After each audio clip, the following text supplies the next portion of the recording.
बसहि नगर सुंदर नर नारी, जनु बहु मन सेज रति तनुधारी। तेहि पुर बसै शील निधि राजा, अगणित है गए सेन समाजा।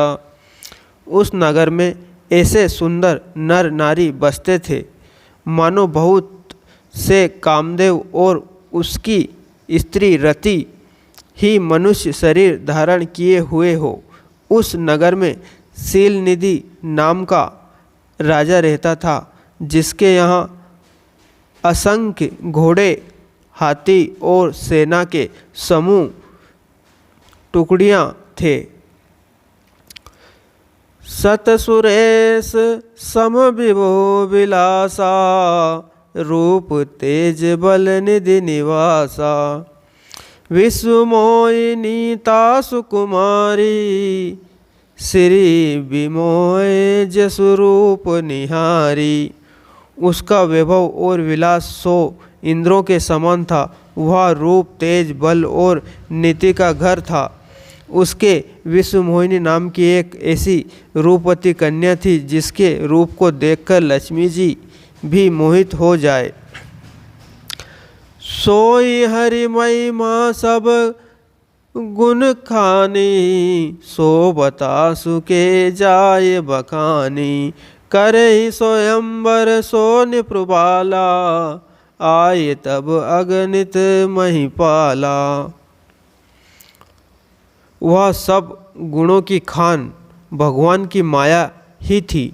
उसकी शोभा का वर्णन कैसे किया जा सकता है। वह राजकुमारी स्वयंवर करना चाहती थी। इससे वह अनगणित राजा आए हुए थे। मुनि कोत की नगर तहि गए हूँ, पुरवासी सब पूछत भय हूँ।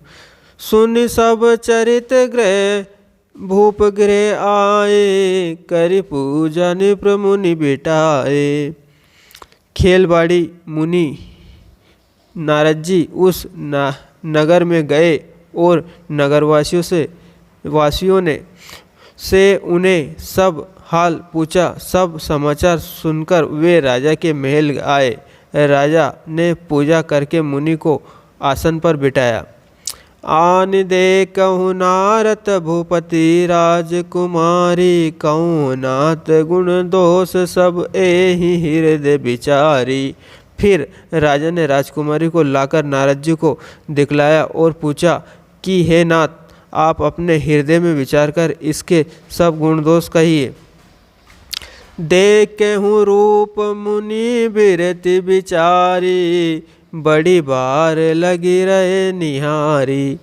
लक्षण तासु बिलो की भुलाने, हृदय हरस नहीं प्रगट बकाने। उसके रूप को देखकर मुनि वैराग्य भूल गए और बड़ी देर तक उसकी ओर देखते ही रह गए। उसके लक्षण देखकर मुनि अपने आप को भी भूल गए और हृदय में हसरित हुए, पर प्रकट रूप में उन लक्षणों को नहीं कहा। जो एहि बरहि अमर होई हो सोई हो, समर भूमि तेहि जीत न कोई। सेवहि सकल चराचर ताहि, बरहि शील निधि कन्या जाहि। लक्षणों को सोचकर वे मन में कहने लगे कि जो इसे ब्याहेगा वह अमर हो जाएगा और रणभूमि में कोई उसे जीत ना सकेगा। यह शील निधि की कन्या जिसको वरेगी, सब चर अचर जीव उसकी सेवा करेंगे। लक्षण सब विचारे उर राखे, अचूक बनाए भूप सन भासे। सुतासु सूल लक्षण कहि निपृपानी, नारद चले सोच मन माही। सब लक्षणों को विचार कर मुनि अपने हृदय में रख लिया और राजा से कुछ अपनी ओर से बनाकर कह दिया। राजा से लड़की के शील गुण कहकर नारद जी चल दिए, पर उनके मन में यह चिंता थी कि करो जाय सोई जतन विचारी, जे ही प्रकार मोहे बरे कुमारी। जप तप कछु ना होय तेहि काला, हे विधि विमल कवन विधि बाला।